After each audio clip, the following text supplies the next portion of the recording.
All right, aloha mai. Welcome to my presentation on adult mental health, college, doing everything, everywhere, all at once. I would also like to mention the help of my mentor, Dr. Misty Zagas, and those at Mental Health America of Hawaii who helped me put together this presentation. In this presentation, I hope to welcome the conversation about the importance of mental health among college students. We will explore the statistics relevant to college mental health, identify sources of stress and habits that could lead to bad mental health, find and learn ways to cope with stress of higher level education, and practice mindfulness during exam season or even in general. Now, I do have a trigger warning for the next slide. If you struggle with the term college statistics, I suggest muting me for the next 3 to 4 minutes. But rest assured, this has nothing to do with the college statistics class. To start off, I'd like to shed light on the impact COVID-19 had on college students. 3 out of 4 Americans between the ages of 18 to 24 reported poor mental health throughout the pandemic, and for good reason.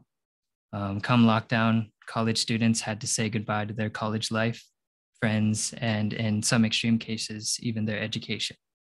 About 70% of college students ranked mental health as one of their top concerns. And during the time of lockdown, August 2020 to February 2021, symptoms of anxiety or a depressive disorder increased from 36 to 41.5%, with the largest increases among adults aged 19 to 29 years old. Aside from the pandemic, those who reported mental health struggles are twice as likely to drop out of college. This could be for the sake of mental health, financial issues, or both. As a response to the increasing mental health struggles of lockdown, the CDC introduced or improved the concept of telehealth, which expanded the use of online interactions, such as Zoom checkups and photographic consultations. The CDC also encouraged the practice of self-care, real-time monitoring of mental health by demographic characteristics, and even provided interventions for those who are disproportionately affected. If I had to think of an example, telehealth improved the lives of people who needed medical help, but were unable to go to the hospital due to overpopulation within the facilities. There's a lot of factors that contribute to stress and anxiety. On an interpersonal level, this could pertain to health, personal beliefs, emotional problems, life changes, or money. And when interacting with others, stress and anxiety could stem from relationships, occupation, and discrimination. Environment, where you are, can also cause stress and anxiety. Everyday habits can cause people stress, and they are sometimes completely unaware of it. Now, this last one doesn't apply to everyone, but there are extreme cases where traumatic events and triggers can cause crippling stress and anxiety. Now let's start with the self. I'll ask those who haven't fallen asleep yet when the last time you self-reflected was. How do you react to certain situations? What do you do when you lose something you care about? How do you reward yourself after a long day of work? Now, for privacy's sake, I'd like to state that these questions are rhetorical. There's no need to put your answers in the chat. I'm not grading for participation. That reminds me, do I have to do that? No, I don't have to. Self-awareness, knowing your limits and your willingness to test those limits, knowing when enough is enough. Self-management, keeping a mental check once in a while, even during stressful situations. It's very easy to become impulsive or experience aggressive thoughts when stressed. This next one goes back to self-awareness, capability to do tasks. Ask yourself, can I do this? Or am I too tired, hungry, or angry? Listening to your feelings and acting on them shows a lot of self-control. Lastly, I'd like to delve into self-care. I personally wouldn't recommend considering retail therapy as actual therapy. I would know. I bought an aquarium at the start of quarantine, and it's been stuck with me ever since. Self-care includes getting out of bed, going to bed at a reasonable time and on a regular basis, and sustaining yourself. eating food, and drinking water. Another cause of stress is social issues. Race, ethnicity, and sexual orientation relate to how others perceive who you are. And with different perspectives comes different levels of likability. The Cartoon Network show The Amazing World of Gumball captures this theme pretty well, or at least I feel that way. There's a character who is literally just a balloon with a face, and their best friend is a cactus. From looking at this picture, we can see how each of these students or friends interact with each other, for better or for worse. And back to the balloon character, I feel like they capture a very mature theme of vulnerability and fragility. His character is always in danger, and we see it as comedy because it's literally just a balloon. Now, I'd hate to remind anyone of English class and the analysis of themes, but this show is popular because it is so relatable. In the case of college, minorities feel more isolated and vulnerable if they don't feel welcome in their community. But for reassurance sake, people in college may have to venture out of their comfort zone in order to find their own niche and community and find out where they belong. Next is a pretty interesting one, mostly because everyday habits are those that are often overlooked in terms of stress. How people start their day, what their attitude for work is, and the state of their living space plays a surprisingly big role in mental health. Think about it this way. If people dread going to work or school every single day, assuming they're an adult, that's very mentally taxing. Taking that extra 5 minutes to sleep in after you've pressed snooze on your alarm 3 times leads to less time to get ready, causing unnecessary stress at the start of your day. Like you have less time to eat and you have to rush to work. Now, this is different when experiencing anxiety as soon as you wake up. If that's the case, I recommend breathing exercises, and if you can, get up, stretch, and drink a glass of water. Getting an adequate amount of sleep also contributes to your mental state when waking up the next day. I learned this the hard way, but adults have chores to do every single day. This includes cleaning and maintenance of your living space. Leaving things on the ground over the course of a long time could lead to piles, and this could cause inconvenient traffic in your home. One example I prepared today is something I call the laundry chair.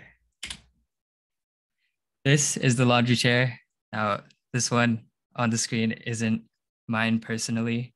I got the image off the internet, but I have one here that I got conveniently from my girlfriend's desk.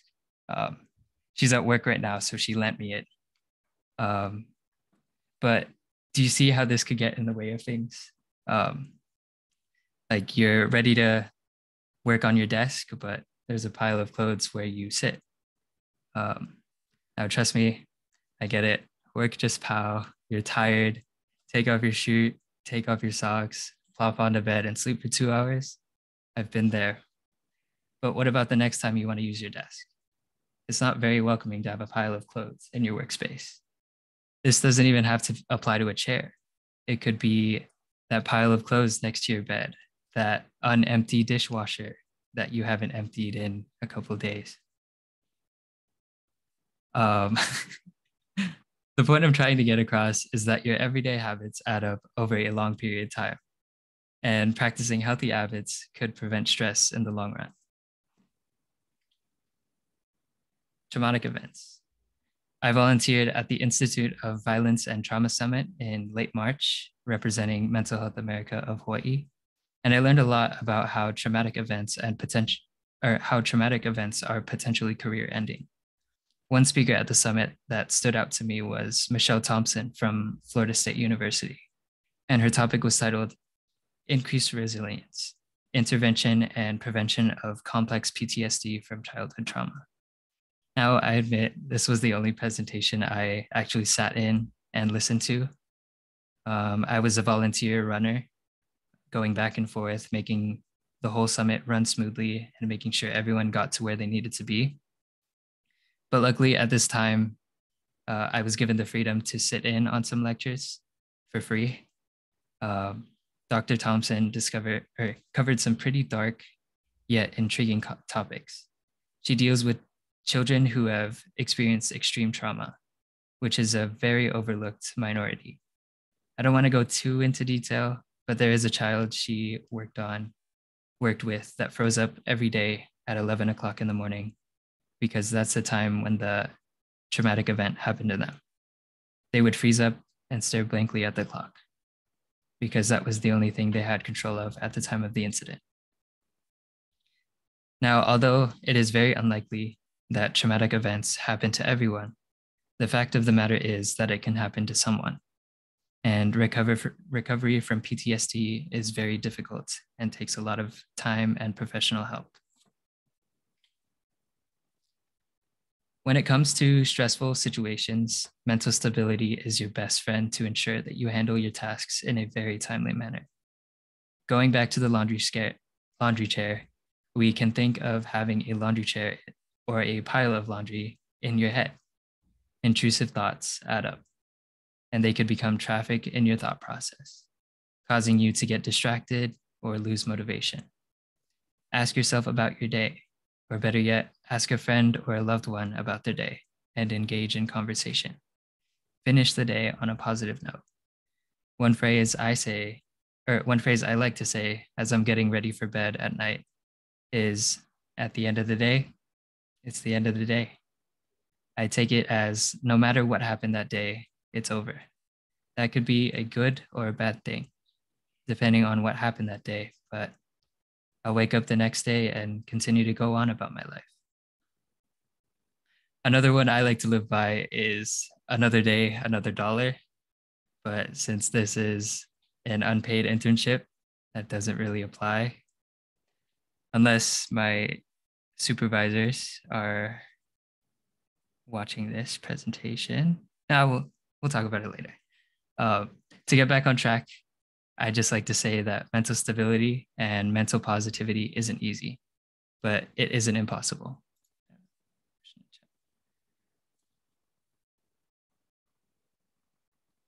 Another way I feel contributes to preventing stress and anxiety is time management. It seems simple and basic, but that's because it is. Personally, I don't own one of these water bottles to the right, but I think it's genius.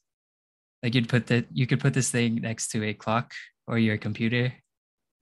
Okay, maybe not computer because that would be dangerous, but put it next to a place that tells time and you have your schedule right there. Like, oh, I'm 15 minutes late on water.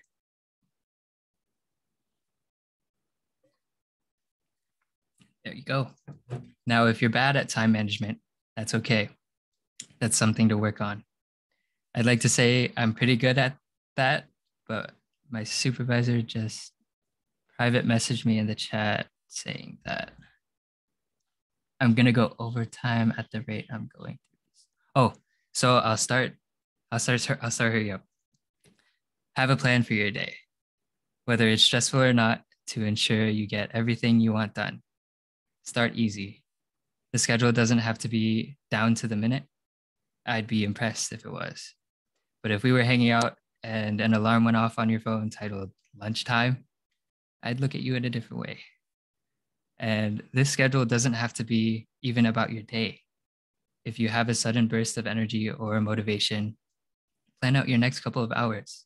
Tell yourself, I want to get blank done by blank. And you just set a goal for yourself. Now, how you reward yourself is completely up to you, but as long as it's healthy, I don't have a problem with it. Lastly, I want to advise you to take your time. I know speedrunning has recently increased in popularity over the past couple years, but that's related to video games. Most speedruns in games can last from 20 minutes to a couple hours. A day has 24 hours. You have plenty of time. Noticing burnout. This one is a hard one for me. I'm not sure if those still awake right now are familiar with the game League of Legends, but one of the many running jokes we have with other players is that we can't end on a loss, meaning we keep playing until we win. And after saying that out loud, I realized that's probably literally the gambler's paradox. I'm better with that now, now that I have a job and everything. But I remember times when I stayed up past 3 o'clock in the morning playing this game, and it ruined the following day. Now, was it worth it playing those 4 or 5 extra games until I won? Probably not. And that's because at the time I didn't realize that I was exhausting my body and brain, making me play worse. And that's because the longer you stay awake, the less critical thinking skills you have. Um, I lost games more frequently as the night went on. And this could be applied to anything. Having a full-time job is very mentally taxing, especially if the work environment is toxic. But there are ways to work around that. Burnout happens when there is a lack of rest. So to answer that, taking frequent breaks, naps, or getting a healthy amount of sleep will keep your mental strength high. I know I trigger my former gymnastics teammates when I bring up the definition of insanity, but doing the same boring task is so draining. My advice for this is to find the good. What are you getting out of this? What about this is fulfilling? And what will you do after you finish this? I mentioned earlier that rest helps the brain and body maintain energy so it can function properly throughout the day. There's a distinguishable margin between a power nap and a full-on knockout. A knockout is typically when you're exhausted from a full day of work or studying, and you collapse onto your bed, sleeping for 2 to 3 hours. It feels good, trust me. Waking up and not knowing where you are is a really blissful feeling, but it's also unhealthy. 2 to 3 hours is too much, especially during the day. And that's because it disrupts your circadian rhythm and changes your sleep schedule. Rest doesn't necessarily mean sleep either. It can be switching to another task to come back to later, communicating with your supervisors or peers that you need to take a break, or even self-care. I could be self-projecting when I say this, but I don't really recommend retail therapy if money is a source for stress. But there are other ways to reward yourself that are financially friendly. I would also avoid drugs and alcohol on a regular basis. Although good in moderation, using these to cope after a long week or day could lead to heavy stress in the long term. And finally, one thing that helped me a lot during lockdown was journaling. This was during a time when it was too risky to go out and meet with friends. Loneliness was at an all-time high. We would talk on Discord and online, but I was here in Hawaii. I grew up in California, and most of my really good friends are there now. They're also 3 hours ahead of me because of the time difference. So as I got home from work, they're heading off to bed. Journaling helped me during these times. And journaling is simple. It's just writing down what's on your mind. For those who get writer's block, a good practice of mindfulness in journaling is counting your blessings. Remind yourself of the good things that are happening, whether it's past, present, or future. And if that isn't enough, even getting up out of bed and eating is good enough to be good news. Maybe even waking up. On the other hand, acknowledging that bad things is also good to have in a journal because that shows what needs to be worked on or accepted. Talking about your day. This one's pretty controversial. I know the concept of talking to yourself is pretty odd, but I think it's valid for adults. I just recently learned this after working full time, but a full workday leaves me exhausted in the evening. And during this time, I like to keep to myself in terms of pastime, whether it's playing TFT or watching those travel food videos on YouTube. Lastly, a strategy I used to get through isolation was planning to be better. I listed things that I needed to work on, whether it was work ethic, seminars, myself as a person, or something as little as strategies in video games. one thing I like to do when I'm bored is look at my journal from the past and see it as a time capsule. I have an iPad, so it's pretty easy. I just have to scroll up on my notes to about a year ago or however long, and I can see how much I've grown since that period of time. It's really cool. And I've learned a lot about myself in the past couple of years going through college. And that's not to say I'm thankful for COVID, but all the time to myself and with family really helped me learn a lot about what goes on in my head. Now, as a representative of Mental Health America, I do have to plug the organization. You can reach us online on the bottom right here, but I think our most visited is our website, Mental Health America or mentalhealthhawaii.org. Also, Dr. G put in the chat the, what's it called? The YouTube, the YouTube. And you'll find this webinar, seminar up on there within the next couple of days. And next, I also have some helpful resources in terms of helplines. If you or someone you know have shown concerning signs of mental instability, these resources could save a life. And mahalo for listening in on my seminar. I'll leave the remaining time for any questions from my audience.